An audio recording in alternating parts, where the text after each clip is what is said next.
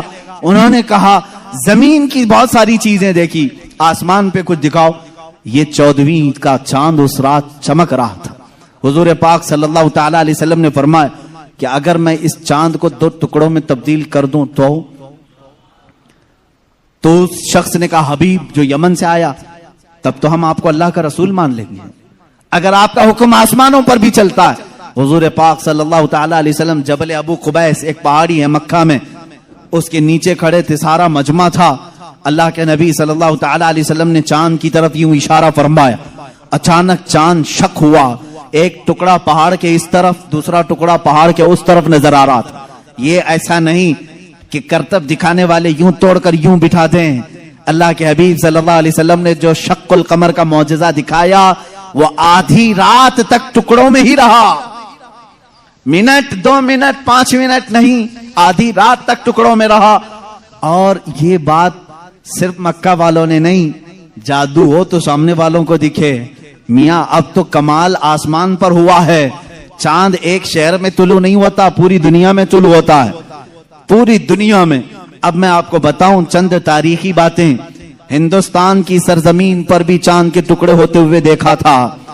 راجا چرمن جو کاسرگوڑ کیرلا کے رہنے والے، آج بھی اس راجا کا فورٹ موجود ہے، وہاں سے اس نے چاند کے 2 ٹکڑے ہوئے دیکھا اور اس نے اس رات کو نوٹ کر کے رکھ لیا کہ فلاں فلاں رات چاند کے 2 ٹکڑے ہوتے ہوئے میں نے دیکھا ہے۔